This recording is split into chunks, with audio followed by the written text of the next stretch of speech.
అమ్మ అందరికీ నమస్కారం. ఈరోజు అంటే ఒక ప్రజాప్రతినిధిగా ఎన్నిక కాబడిన తర్వాత ఎవరైనా మామూలుగా మాట్లాడాలనుకుంటే అసెంబ్లీకి వచ్చి మాట్లాడతారు.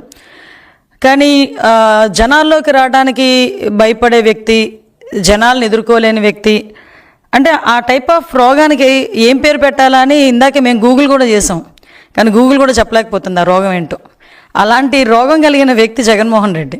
నిజంగా నవ్వొచ్చింది. 3 గంటల ప్రెస్ మీట్లో చెప్పిన అబద్ధాన్నే మళ్ళీ మళ్ళీ చెప్పి వాళ్ళ బ్లూ మీడియాలోని సాక్షి మీడియాలోని చూపిస్తారు కదా అని అదే అబద్ధాన్ని పదే పదే చెప్తే నిజమైపోతుంది అన్నట్టుగా మొత్తం ప్రెస్ మీట్ అంతా చూస్తే అందులో ఒక్క లైన్ కూడా నిజం లేకుండా మొత్తం 3 గంటల పాటు ఏకబిగిన అబద్ధాలు చెప్పగలగడంలో ఓ Guinness book of world record సాధించగలిగాడేమో నా ఉద్దేశంలో. సో తను యాక్చువల్గా మామూలుగా చూసుకుంటే అతను ఏమనొచ్చు అంటే ఒరిజినల్ హ్యాబిచువల్ క్రిమినల్స్ ఉన్న మెంటాలిటీ. పోలీస్ లాంగ్వేజ్లో ఈ హ్యాబిచువల్ క్రిమినల్స్, హ్యాబిచువల్ అఫెండర్స్ అని చెప్పి ఒకటి ఉంటుంది. యాక్చువల్గా అందులోనే మన హ్యాబిచువల్స్ మామూలుగా మాట్లాడుకున్న ఇతగాడిని చూస్తే ఒరిజినల్ హ్యాబిచువల్ క్రిమినల్. ఎందుకంటే అతనికి బేసికల్గా క్రిమినల్ మెంటాలిటీతో ఉన్న ఈ వ్యక్తి ఎప్పుడు చూసినా క్రిమినల్గానే ఆలోచిస్తాడు, అబద్ధాలే మాట్లాడతాడు. ఆఖరికి అబద్ధాన్ని కప్పిపుచ్చడానికి అవతల వాళ్ళ మీద నెపాలు నెట్టడానికి కూడా ఎక్కడా కూడా ఎట్టి పరిస్థితుల్లోని వెనుకాడడు. అతను చేసిన తప్పిదాలని పక్క వాళ్ళ మీద నెట్టడానికి చూసే వ్యక్తుల్లో ఫస్ట్ వ్యక్తి జగన్మోహన్ రెడ్డి ఉంటాడు. మొన్న నేను ఒకటి చూసా, మొహానికి మసి అంటుకుంటేనట తుడాల్సింది అద్దాన్ని కాదట, మన మొహం మనం తుడుచుకోవాలి. దాని అర్థం ఏంటో, మసిపోవాలంటే మన మొహం మనం తుడుచుకోవాలి. దాని అర్థం ఏంటంటే మనం తప్పులు చేసి పక్కోడి మీద నెడితే మన మీద ఉన్న మరకలు పోవు. ఆ తప్పులు మనం సరిదిద్దుకుంటాలనుకుంటే అప్పుడు పోతాయి. అలా ఉంది ఈరోజు జగన్మోహన్ రెడ్డి పరిస్థితి చూస్తే. అంటే ఆఖరికి ఈరోజు చూసుకొని ఒక 35 సంవత్సరాలుగా వ్యాపార రంగంలో ఏకబిగిన అవార్డులు సాధించుకుంటూ ఎక్కడా కూడా ఎటువంటి మచ్చ లేకుండా వెళ్తున్న హెరిటేజ్ ఫుడ్స్ మీద కూడా అతని తాలూకా అక్కసుని వెళ్ళగక్కడం చూస్తూ ఉంటే నిజంగా ఒక పక్క నుంచి నవ్వొచ్చింది, ఒక పక్క నుంచి బాధ అనిపించింది. ఎక్కడో అక్కడ హెరిటేజ్ని బయటకు తీసుకురావాలి అంటే ఎక్కడో ఒక డైవర్షన్ పాలిటిక్స్ చేయాలి. ఇప్పుడు మొత్తం ఆంధ్రప్రదేశ్లోనే కాదు భారతదేశంలో వెంకటేశ్వర స్వామి భక్తులందరూ కూడా ఈరోజు ఆ కల్తీ జరిగింది, ఆ మహాపాపం జరిగింది అని గురించి మాట్లాడుకుంటా ఉంటే దీని అంతటినీ సైడ్ చేసి ఎక్కడో ఇప్పుడు సంబంధించిన కొన్ని కంపెనీస్ని తీసుకొచ్చి అదేవిధంగా హెరిటేజ్ కంపెనీ మీద వీటి మీద ఏదో రకంగా బురద జల్లాలి అని చెప్పి ఒక రకంగా మాట్లాడే పరిస్థితి కనిపిస్తూ ఉంటే, ఇందాపూర్ డైరీ గురించి మాట్లాడే పరిస్థితి కనిపిస్తూ ఉంటే నిజంగా బాధ అనిపిస్తుంది. ఇందాక ప్రెస్ మీట్ పెడుతూ నా దగ్గర చాలా ఆధారాలు ఉన్నాయి, ఇన్ని పేపర్స్ తీసుకొచ్చాడబ్బా. అన్ని పేపర్స్ చూసుకుని నేను అనుకున్నాను, అబ్బా ఏం ఆధారాలు సేకరించేసాడో అని చెప్పి మేము కూడా అలాగ నేను ఒకసారి చూసిన వెంటనే నవ్వు వచ్చింది. యాక్చువల్గా ఇందులోని మనకి హెరిటేజ్కి సంబంధించి వెబ్సైట్ ఓపెన్ చేసుకున్నా కూడా లిస్ట్ ఆఫ్ కంపెనీస్ ఒక యూనిట్స్ సుమారుగా 20 ఉంటాయి. ఆ 20 లిస్ట్ ఆఫ్ యూనిట్స్లో కూడా 15 హెరిటేజ్కి సంబంధించి ఓన్ యూనిట్స్, అవి ఒక 5 కాంట్రాక్ట్ మ్యానుఫ్యాక్చరింగ్ యూనిట్స్. అయితే వీళ్ళు ఈ సాగ్రిగేట్ చేసుకునే కార్యక్రమంలో ఈ మ్యానుఫ్యాక్చరింగ్ యూనిట్ అని చెప్పి ఒక దగ్గర రాశారంట. ఇది ఒక్కటే కాదండి, ఇందాపూర్ సంబంధించిన కంపెనీ గురించే రాయలేదు అది. ఇప్పుడు ఈ 5 కాంట్రాక్ట్ మ్యానుఫ్యాక్చరింగ్ యూనిట్లో one of the unit Indapur unit అది. అయితే దానికి కూడా ఈ 5టికి కూడా మ్యానుఫ్యాక్చరింగ్ యూనిట్ అనే రాశారు తప్పించి దానికి ఒకటి కూడా ఎక్కడా కూడా రాయలే. అది కూడా ఏంటంటే వాళ్ళ సిస్టంలో ఒక ప్రోగ్రామ్గా వాళ్ళు చేసుకున్నారు తప్పించి ఏదో మిమ్మల్ని మభ్యపెట్టడానికో జనాలను మభ్యపెట్టడానికో చేసిందైతే కాదు అని చెప్పి చాలా క్లియర్గా తెలుస్తుంది. ఎందుకంటే అక్కడ మ్యానుఫ్యాక్చరింగ్ యూనిట్ నుంచి మ్యానుఫ్యాక్చరింగ్ యూనిట్ రాసినంత మాత్రం ఏదైనా జరిగిపోద్దా? ఒకసారి ఆలోచించండి, లాజికల్గా ఆలోచించండి. నెక్స్ట్ ఇంకొకటి, అందులోని ఇంకొక పేపర్ తీసుకొచ్చి చూపించాడు. మరకంద్ శాస్త్రి ఆయన రిజిగ్నేషన్ ఎందుకు చేశాడు? ఆయనకు వేరే ఉద్యోగం వచ్చింది, రిజిగ్నేషన్ చేశాడు. స్టిల్ నవ్ ఇంకా అక్కడే వర్క్ చేస్తున్నాడు. ఈ నెలాఖరుకో మార్చి నెలాఖరుకో అతను రిలీవ్ చేసి పంపిస్తారు. ఇంతకు ముందు 4 సంవత్సరాల క్రితం వేరే కంపెనీలో పనిచేసేవారు. 4 సంవత్సరాల ముందు ఈ హెరిటేజ్ కంపెనీకి వచ్చారు. ఇప్పుడు అతనికి వేరే కంపెనీలో మంచి ఇంకో ఉద్యోగం వచ్చింది. ఆ ఉద్యోగానికి అతను వెళ్ళిపోతున్నారు, రిజిగ్నేషన్ ఇచ్చారు. ఇది కూడా వన్ ఆఫ్ ద యాక్చువల్గా నార్మల్ ప్రాక్టీస్ అది. అంటే దీన్ని కూడా ఈ రాజకీయానికి ఉపయోగించుకుంటున్నారంటే ఏదో అంటారు కదా, సూక్ష్మ రంధ్రాన్వేషణ చేస్తున్నారనమాట. కానీ ఏదో అంటారు, కొండని తవ్వి ఎలకను కూడా దొరకదు. ఇక్కడ హెరిటేజ్ని టచ్ చేస్తే ఎక్కడైనా ఏమని అంటారంటే కొండని తవ్వి ఎలకను పట్టారా అంటారు సాధారణంగా. నువ్వు హెరిటేజ్ని తవ్వితే ఎలక కూడా దొరకదు, ఎందుకంటే అంత క్లీన్ షీట్లో ఉండే ఒక సంస్థ అది. అటువంటి పరిస్థితి నుంచి ఈరోజు మనకి అది కూడా ఎందుకు పెడతారంటే వెబ్సైట్లో పెట్టారు. అది వాళ్ళేం దాచుకోలేదే, వెబ్సైట్లో పెట్టారు. ఎందుకు వెబ్సైట్లో పెట్టారు? యాక్చువల్గా స్టాక్ ఎక్స్చేంజ్కి వాళ్ళు ఇన్ఫర్మేషన్ ఇవ్వాలి. ఎందుకంటే బికాస్ ఆఫ్ ఇన్వెస్టర్స్కి తెలియాలి, పలానా సేల్స్ డిపార్ట్మెంట్కి సంబంధించిన head of the sales department manager అతను హెడ్ ఆఫ్ ద డిపార్ట్మెంట్ వెళ్ళిపోతున్నాడు, రిజైన్ చేశాడు అన్న విషయాన్ని స్టాక్ ఎక్స్చేంజ్ వాళ్ళకి చెప్పాలి వీళ్ళు. ఎట్ ద సేమ్ టైం ఇన్వెస్టర్స్కి తెలియాలి. కాబట్టి ఓపెన్గా అది వెబ్సైట్లో పెట్టడం జరిగింది. ఆ వెబ్సైట్లో కాగితాన్ని తీసుకొచ్చి ఇతను ఎందుకు రిజైన్ చేశాడు? నీకు చెప్పిగా రిజైన్ చేయాలా, లేకపోతే నీకు చెప్తే కానీ రిజైన్ అక్కడ చేయనివ్వా? నాకు అర్థం కావట్లే. అంటే అలాంటి కాగితాలు తీసుకొచ్చి హెరిటేజ్లో ఏదో జరిగిపోతుందని చూపించడానికి చేసే ప్రయత్నం చూస్తూ ఉంటే నిజంగా జగన్మోహన్ రెడ్డిని చూస్తే భలే జాలనిపించింది అబ్బా నాకైతే.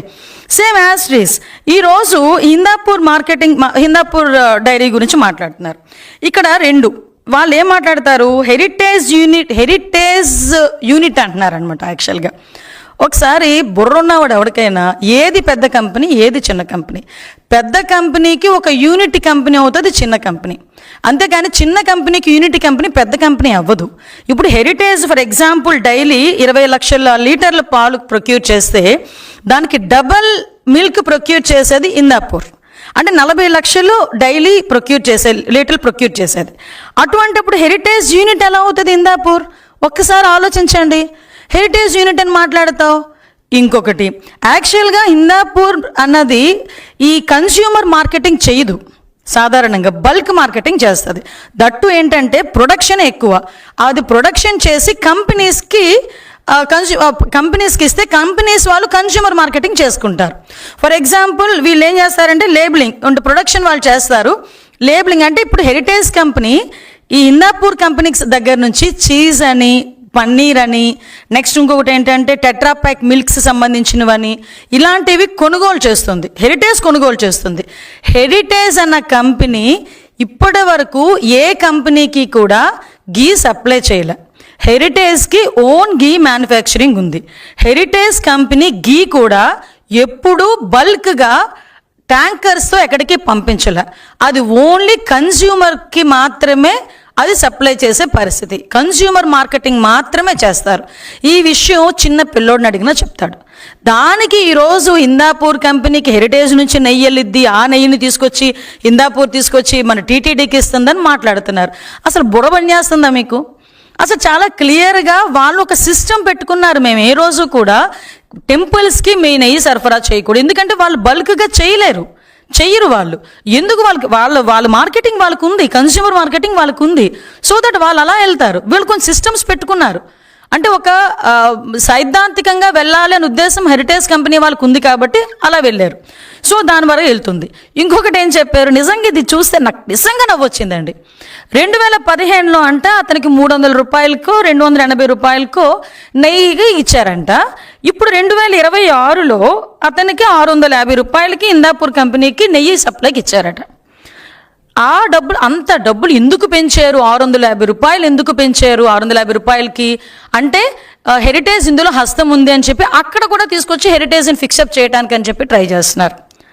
అయ్యా జగన్మోహన్ రెడ్డి గారు, ఒకసారి భారతిరెడ్డి గారిని మీరు సాక్షి పేపర్ పెట్టేటప్పుడు ఎన్ని రూపాయలండి ఒకసారి అడగండి. నాకు తెలిసి 2 రూపాయలు అనుకుంటా అప్పుడు. ఇప్పుడు ఎంతో అడగండి ఒకసారి. అదే 2 రూపాయలకు అమ్ముతున్నారా, లేకపోతే 6.5 రూపాయలకు అమ్ముతున్నారా సాక్షి పేపర్ని? ఒకసారి కనుక్కోండి. మరి 2 రూపాయల నుంచి 6.5కి ఎందుకు చేశారండి? ఎవరు జేబులు నింపుకోవడం చేశారు? అదేవిధంగా భారతీ సిమెంట్స్ నాకు తెలిసి 2014 ఆ టైంలో 250 రూపాయలు అనుకుంటా, ఇప్పుడు 450 రూపాయలు. మరి ఎందుకు పెరిగింది? అంటే 2015లో పాల ప్యాకెట్ ధర 19 రూపాయలు ఉంటే 2026కి పాల ప్యాకెట్ ధర 40 రూపాయలబ్బా. పాల ప్యాకెట్ ధర పెరిగితే ఆటోమేటిక్గా నెయ్యి ధర పెరిగిద్ది కదా. కోర్స్ నీకు ఎలా తెలుస్తుందిలే, పాలే లేకుండా నెయ్యి తీసేటంత టెక్నాలజీ నీకు సాక్షి టీవీలోని లేకపోతే నీ తాడేపల్లి ఇంట్లోనే ఉంది కదా, ఆటోమేటిక్గా నీకు తెలియకపోవచ్చు. తెలుసుకో నాయన, విషయం ఏంటంటే అప్పటికి ఇప్పుడు రేట్లు పెరిగినాయి, పాల ధర పెరిగింది. ఫర్ ఎగ్జాంపుల్ నందిని ఉంది, నందిని డైరీ వాళ్ళకి 700 రూపాయలకి ఇస్తున్నారు. ఎందుకో తెలుసా? కర్ణాటకలో పాల ధర ఇంకా ఎక్కువ కాబట్టి అక్కడ ఎక్కువ కాబట్టి 700 రూపాయలకి సప్లైకి ఇచ్చింది ఇదే టీటీడీ.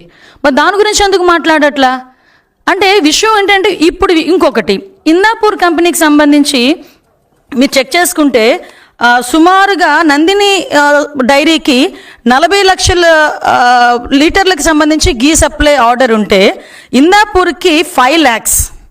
నిజంగా హెరిటేజే ఇన్వాల్వ్ అయ్యింది అనుకుంటే ఆ 50 లక్షలు హెరిటేజ్ ఇందాపూర్ తీసుకోలేదా?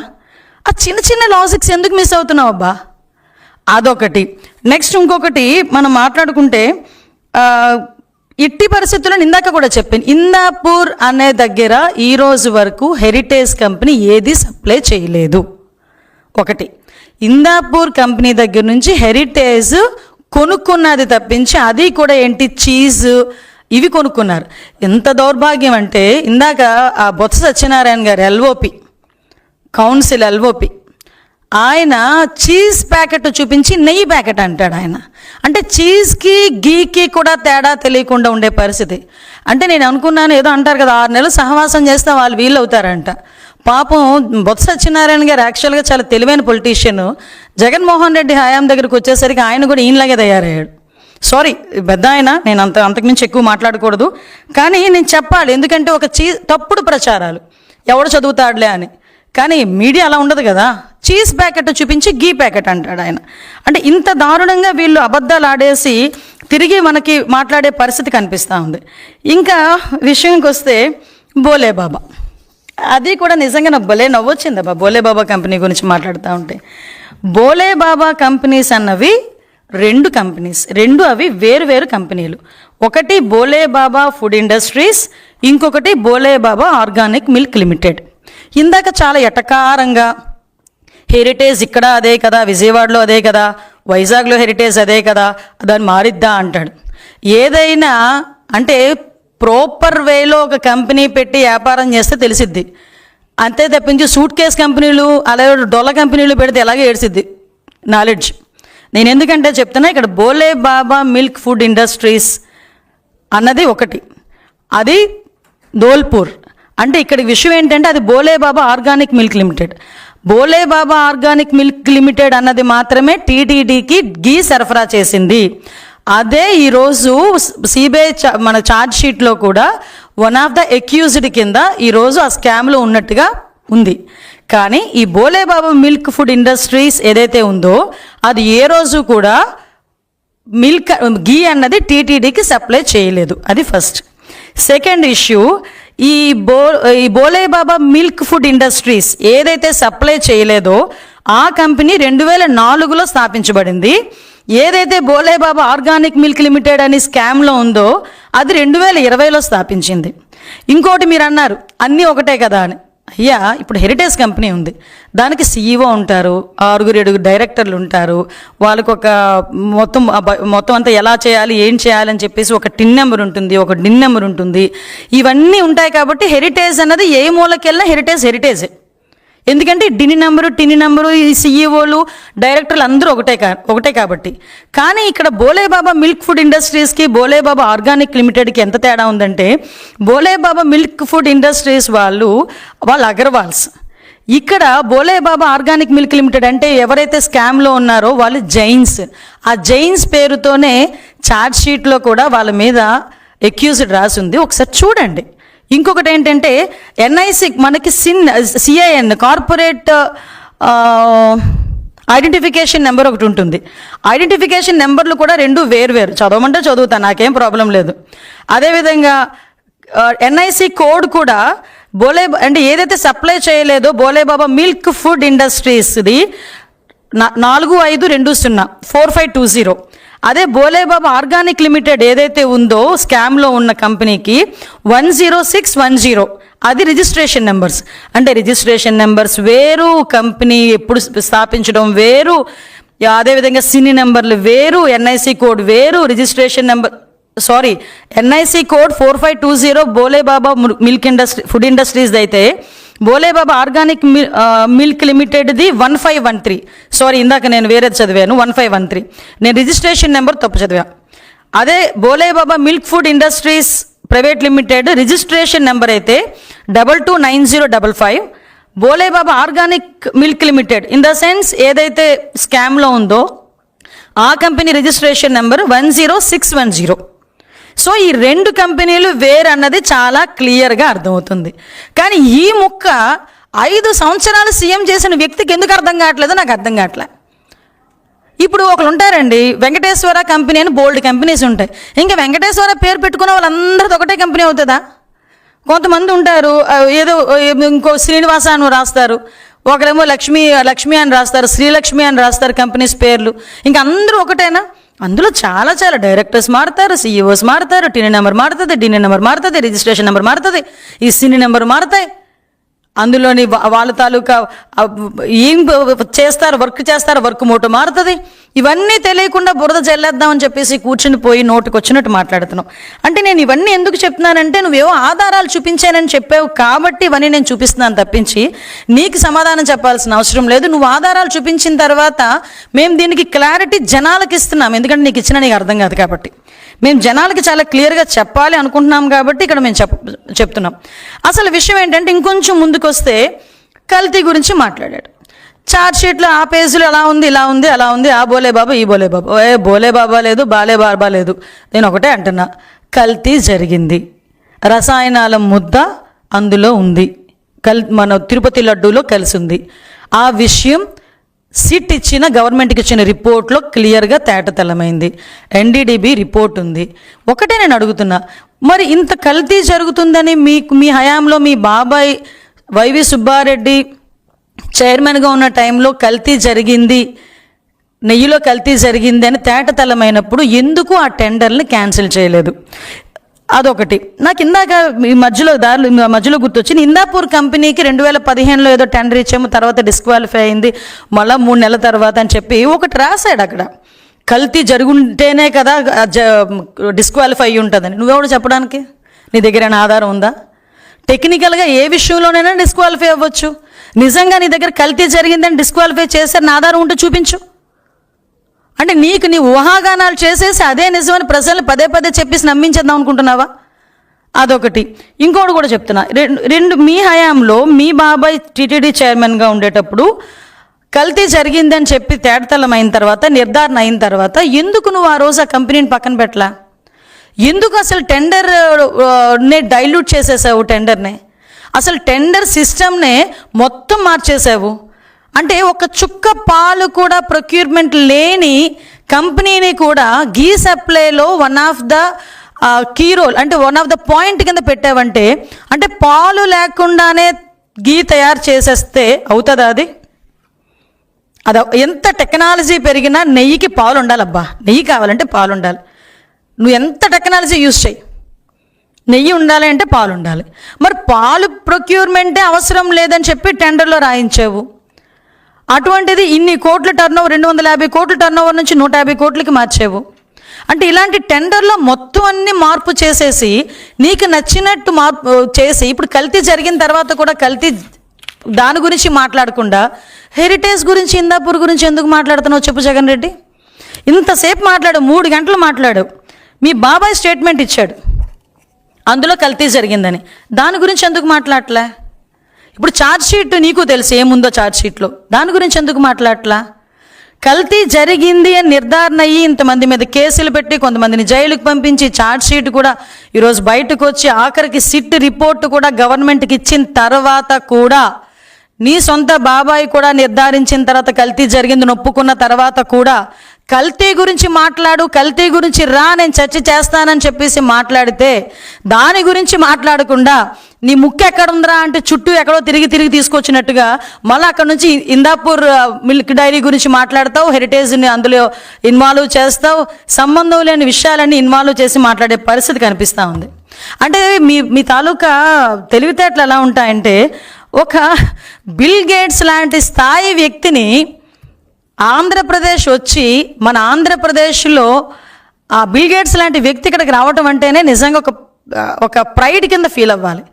అలాంటిది ఆ స్థాయి మర్చిపోయి బిల్ గేట్స్ తాలూకా టీ ఖర్చు ఎంత అయింది, బిస్కెట్ ఖర్చు ఎంత అయింది అని మాట్లాడుకుంటున్నారు కదా నీ గ్యాంగ్. అక్కడే అర్థమైంది నీ తాలూకా స్థాయి ఏంటో. ఇంక మేము వేరేగా ఎక్కువ మాట్లాడకూడదు. అంటే ఇంకొకటి ఏంటంటే, ఇవన్నీ చూస్తూ ఉంటే ఎలా అనిపిస్తుందంటే, జగన్మోహన్ రెడ్డిది ఒక మామూలుగా ఏదైనా ఒక టెర్రరిజాన్ని మనం అరికట్టగలుగుతాము, లేకపోతే నక్సలిజాన్ని అరికట్టగలుగుతున్నాము. అఫ్కోర్స్ ఈ ఇజాన్ని కూడా అరికట్టగలం. కానీ విషయం చెప్తున్నా, జగన్మోహన్ రెడ్డి తాలూకా నైజం ఎలా ఉంటుందంటే ఒక కల్తీ టెర్రరిజం లేకపోతే ఒక డిజిటల్ టెర్రరిజం టైప్లో ఉంటుంది. అందుకే ఫస్ట్లో ఒక మాట అన్నా, ఇతన్ని హ్యాబిచువల్ క్రిమినల్ అన్న. హ్యాబిచువల్ అంటే ఒరిజినల్ హ్యాబిచువల్ క్రిమినల్ అన్న. కరెక్ట్గా యాప్ట్ అవుతాడు అనమాట ఇతను. అంటే ఈరోజు నేను మళ్ళీ చెప్తున్నా, కల్తీ జరిగింది, అందులో రసాయనాల ముద్ద ఉంది, చాలా క్లియర్గా తేటతెల్లమైంది, 250 కోట్లు స్కామ్ జరిగింది. దాని గురించి మాట్లాడంటే లోకేష్ గారు ఎందుకు ఎక్కడికి క్రికెట్ మ్యాచ్కి వెళ్ళాలి, గవర్నమెంట్ సొమ్ము ఆయన నిన్ననే చాలా క్లియర్గా అనకూడదు కానీ గట్టిగా దవడ మీద కొట్టినట్టుగా నిన్న సమాధానం చెప్పాడు ట్వీట్లో. ఆయన ఫ్లైట్ టికెట్ ఆయన కొనుక్కొని, ఆయన మ్యాచ్ టికెట్ ఆయన కొనుక్కొని, ఆదివారం పూట ఆయన మ్యాచ్ చూసుకొని, next day morning bill gates లాంటి ఒక ప్రపంచ స్థాయి వ్యక్తి ఆంధ్రప్రదేశ్కి వస్తే, ఇక్కడికి మళ్ళీ ఎగైన్ ఆయన వచ్చే టైం కల్లా ఆయన దిగి ఎయిర్పోర్ట్లో ఆయన రిసీవ్ చేసుకొని ఎగైన్ ఆర్టీజీఎస్కి తీసుకొచ్చి ఇక్కడ జరుగుతున్న ఇన్నోవేషన్స్ అన్నీ ఎక్స్ప్లెయిన్ చేసి ఎగైన్ ఆయనతో పాటు ఉండి తర్వాత ఆయన ఢిల్లీ ప్రయాణంకి వెళ్ళారంటే ఒకసారి ఆలోచించు. నీకన్నా చిన్నోరు ఈరోజు యువ నాయకుడిగా అంత పేరు తెచ్చుకుంటా ఉంటే నువ్వు వీలైతే చూసి నేర్చుకో. దేనికి నీకు ఆ జలస్? తిరిగి అతని మీద బురద చల్లుతావు. నీకులాగా గవర్నమెంట్ ఇప్పుడు కల్తీ మద్యం అమ్మేసి ఆ డబ్బులు తీసుకెళ్ళి రోజువారీ టార్గెట్లు పెట్టి కల్తీ సొమ్ము, కల్తీ మద్యం, అదేవిధంగా శాండ్కి వీటికి డైలీ పెట్టి ఇంట్లోకి తీసుకెళ్ళి డబ్బులు తీసుకోలే ఎప్పుడు కూడా నీకులా. ఈ రోజుకి ఆయన వాడుతున్న వాహనం కూడా ఆయన సొంత వాహనం, ఆయన సొంత డీజిల్. తెలుసా నీకు ఆ విషయం? ఆయనే కాదు, ఆయన కుటుంబ సభ్యులు అందరూ కూడా వాడుతున్నవి ఆయన సొంత వాహనాలు. అది తెలుసా నీకు జగన్మోహన్ రెడ్డి? ఆయన గురించి ఏదో ఆయన మ్యాచ్ ఇంకొకటి అన్నాడు, నేను వెళ్ళి చూడాలా, ఇంట్లో ఉండి నాకులా చూడలేడా అంట. నువ్వంటే జనాలంటే నిన్ను ఆల్రెడీ ఇంట్లో కూర్చోబెట్టారు కాబట్టి నువ్వు ఇంట్లో కూర్చొని చూడాలి. ఇప్పుడు ఇంట్లో కూర్చొని చూస్తావు. ఆయన జనాలు గెలిపించుకున్నారు, ఆయన సరదాగా బయటికి వెళ్తారు ఆదివారం పూట. ఒక క్రీడా స్ఫూర్తి కలిగిన వ్యక్తి. అటువంటి క్రీడా స్ఫూర్తి ఉంది కాబట్టే ఈరోజు ఉమెన్ క్రికెటర్స్ ప్రపంచ స్థాయిలో వరల్డ్ కప్ సాధిస్తే వాళ్ళని తీసుకొని ఇంటికి తీసుకొచ్చి ఈరోజు ఎప్పుడూ లేని విధంగా వాళ్ళని సత్కరించుకున్నాం. 2 కోట్లు డబ్బులు ఇచ్చి, అదేవిధంగా వాళ్ళకి హౌస్ సైట్ ఇచ్చి, ఆ అమ్మాయికి అన్ని విధాల సౌకర్యాలు ఇచ్చి, గ్రూప్ 1 జాబ్ ఇచ్చి, శ్రీచరణ్కి నేనే వెళ్ళాను అమ్మాయిని రిసీవ్ చేసుకోవడానికి. 3 మంత్రులు వెళ్ళిన రిసీవ్ చేసుకోవడానికి అమ్మాయిని. అంటే ఒక క్రీడా స్ఫూర్తిని పెంపొందించడానికి ఒక క్రీడా స్ఫూర్తి కలిగిన వ్యక్తి ఆయన సొంత డబ్బులు తీసుకొని ఆయన సొంత డబ్బులు పెట్టుకొని ఫ్లైట్ టికెట్ కొనుక్కొని వెళ్తే నీకేంటి నొప్పి? అంటే నీకు ఆ అవకాశం రావట్లేదనా? రాదు. ఇందాకే మా పయ్యవల కేశవ్ గారు ఒక మంచి స్లోగన్ ఇచ్చారు. నిజంగా ఎట్టి పరిస్థితుల్లోనూ నువ్వు తిరిగి అధికారంలోకి వస్తావన్న ఆలోచన కూడా వద్దు అని. అది క్లియర్. అది కాబట్టి ఒకటే కోరుకుంటున్నా, ఈ కల్తీ లడ్డు ఏదైతే ఉందో, అంటే ఒక రసాయనాల ముద్ద తిరుపతి లడ్డు ఏదైతే నువ్వు నీ హయాంలో తయారు చేసావో దాని మీద చర్చించడానికి, ఇదిగో ఇప్పుడు నువ్వు చూపించిన వాటి మీద క్లియర్గా నేను చెప్పా, వీటి మీద చర్చించడానికి మేము ఎప్పుడు కూడా సిద్ధంగానే ఉన్నాం. మేమేదో అసెంబ్లీలో కౌన్సిల్లో మేమేదో అడ్డుకుంటున్నామని మాట్లాడుతున్నామేమో, ఆధారాలు లేక మీ వాళ్ళకి మాట్లాడే అవకాశం, మీ చైర్మన్ అక్కడ కూర్చొని మేము అవకాశం ఇవ్వడం ఏంటండి? నిజంగా బుర్ర ఉండాలి. మీ చైర్మనే కదా అక్కడ.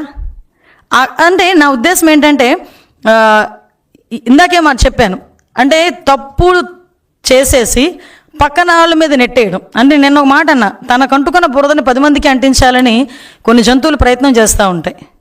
అలాగే యాస్టీస్ జగన్మోహన్ రెడ్డి గారు కూడా అదే పని చేస్తున్నారు.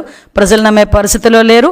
ఈరోజు కల్తీ లడ్డు ఏదైతే ఉందో, వ్యవహారం ఏదైతే ఉందో చర్చించడానికి మేము రెడీ.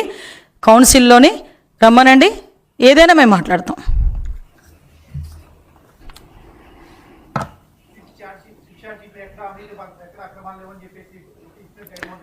ఆయనకి ఇంగ్లీష్ తెలియదేమోనండి, తెలుగు ట్రాన్స్లేట్ చేసి పంపించమంటే పంపిస్తా. ఆ తెలుగైనా చదవడం వచ్చేమో చూడమనండి ఒకసారి, అదైతే చూస్తాను ఒకసారి. నిజమే. ఈరోజు ఎప్పుడైనా న్యాయం గెలుస్తుంది. మేము అదే ఈరోజు మేము కూడా కోరుకుంటున్నాం.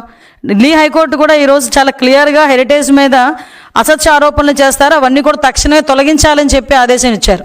ఇందులో జగన్మోహన్ రెడ్డి పరిస్థితి ఎలా అయిపోయిందంటేనండి, సోషల్ మీడియాలో వ్యూవర్స్ కోసం కొన్ని థంబ్నెయిల్స్ పెడతారు. ఎలాంటి థంబ్నెయిల్స్ అంటే, ఇతని వ్యవహారం మీరు ఎప్పుడైనా చూసారా, ఇతను అంత దిగజారిపోయాడో చూసారా, ఇలాంటి థంబ్నెయిల్స్ పెడతారు. తీరా లోపల చూస్తే ఏం ఉండదు అందులో. యాజ్ ఈజ్ జగన్మోహన్ రెడ్డి అనమాట. వ్యూవర్షిప్ గురించి, అటెన్షన్ గురించి నోటికి ఏదొస్తుంది మాట్లాడి ఆ ఆధారాలు ఈ ఆధారాలు అంటాడు, కానీ ఏ ఆధారాలు కూడా ఉండవు. అందుకే ఈరోజు ఇవన్నీ కూడా అసత్య ఆరోపణలు తక్షణమే తొలగించాలని కూడా ఈరోజు ఆదేశాలు ఇవ్వటం అన్నది న్యాయం గెలుస్తుందని ఒక రకంగా మేము నమ్ముతున్నాం.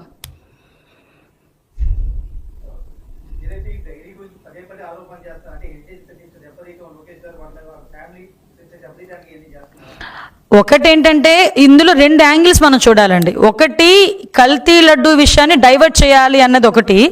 ప్రజల తాలూకా దృష్టిని హెరిటేజ్ ఏదో తప్పు చేసిందని చూపించడానికి చేసే ప్రయత్నం, హెరిటేజ్ని మార్కెట్లో ఏదో అంటే ఇక్కడ ఏదో అక్రమాలు జరిగిపోతున్నాయని చూపించడానికి చేసే ప్రయత్నం. చాలా క్లారిటీగా హెరిటేజ్ సంస్థ గురించి అందరికీ కూడా తెలుసు. దానికి సంబంధించి క్లియర్గా మీ అందరికీ కూడా ఇన్ఫర్మేషన్ ఇవ్వడం కూడా జరిగింది. ఒకటి, ఇప్పుడు న్యాయబద్ధంగా, పారదర్శకంగా, నీతిగా, నిజాయితీగా హెరిటేజ్ కంపెనీని నడిపిస్తున్న వాళ్ళు ఏ రోజు కూడా వాళ్ళ మీద పడే తప్పుడు ఆరోపణలకు భయపడే ప్రసక్తే లేదు. వాళ్ళు చాలా క్లియర్గా, ట్రాన్స్పరెంట్గా ఉన్నారు. వాళ్ళు క్లీన్ చిట్తో ఉన్నారు.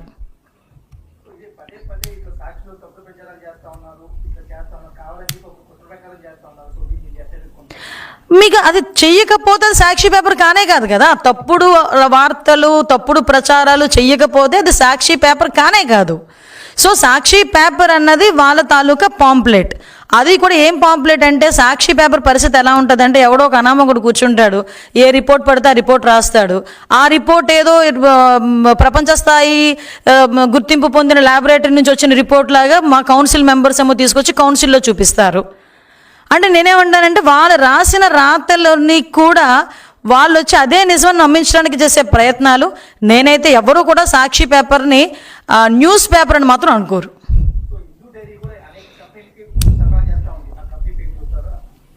యాక్చువల్గా మ్యాక్సిమం బ్రిటానియా దగ్గర నుంచినండి చాలా కంపెనీలకి సరఫరా చేసే పరిస్థితి ఉంది. హిందాపూర్ కంపెనీ మెయిన్ ఏంటంటే కొన్ని బిస్కెట్ కంపెనీస్కి కూడా అది కూడా సరఫరా చేసే పరిస్థితి ఉంది. చాలా కంపెనీస్కి సరఫరా చేస్తున్నారు వాళ్ళు. 1-2 కాదు, చాలా బిస్కెట్ కంపెనీస్కి, చాక్లెట్ కంపెనీస్కి, చాలా వాటికి సరఫరా చేస్తున్నారు.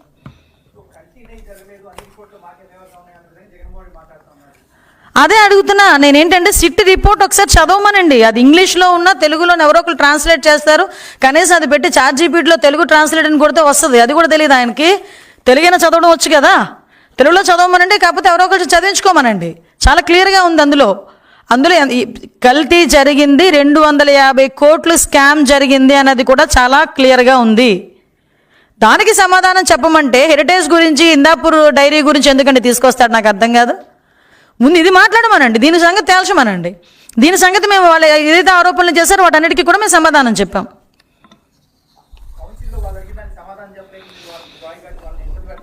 కాదండి, కౌన్సిల్ చైర్మన్ ఏ పార్టీకి సంబంధించిన వ్యక్తి అండి? అంటే కౌన్సిల్ చైర్మన్ గారు పార్టీల గురించి నేను మాట్లాడకూడదు, కానీ ఒకసారి ఆలోచించండి. ఈరోజు నేను చెప్పాను, నేను చర్చకు సిద్ధం, ప్రభుత్వం ప్రజాహితం గురించి ఎలాంటి చర్చకైనా సిద్ధం అని నేను చెప్పాను నిన్న. మొన్న అచ్చెన్నాయుడు గారు కూడా సేమ్ యాస్టీస్గా కల్తీ లడ్డు గురించి మాట్లాడదాం, హిందాపూర్ డైరీ గురించి కూడా మాట్లాడదాం, మీ దగ్గర ఏమైనా ఆధారాలు ఉంటే తీసుకొచ్చి చూపించండి, మేము చర్చకు సిద్ధమని చెప్పిన తర్వాత వాళ్ళకి తెలుగు అర్థం కావట్లేదా, లేకపోతే అర్థం కానట్టు నటిస్తున్నారు, అర్థం కావట్లే.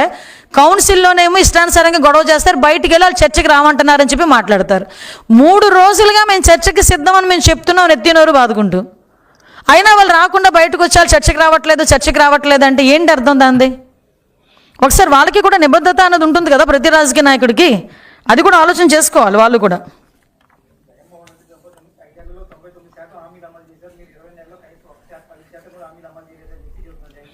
కాదండి, ఒకటంటే నాకు అదే ఒక్కొక్కసారి ఆయన లెక్కలు ఎవరు వేసి చూపిస్తున్నారో, ఎవరు మాట్లాడుతున్నారో, స్క్రిప్ట్ ఎవరు రాస్తున్నారో నాకు అర్థం కావట్లేదు. కానీ కొంచెం వాస్తవాలకి దగ్గరగా మాట్లాడితే ప్రజలు నమ్ముతారు.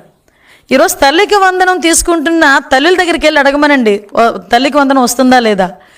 దీపం పథకంలో సిలిండర్లు తీసుకుంటున్న గృహిణుల దగ్గరికి వెళ్ళి అడగమనండి.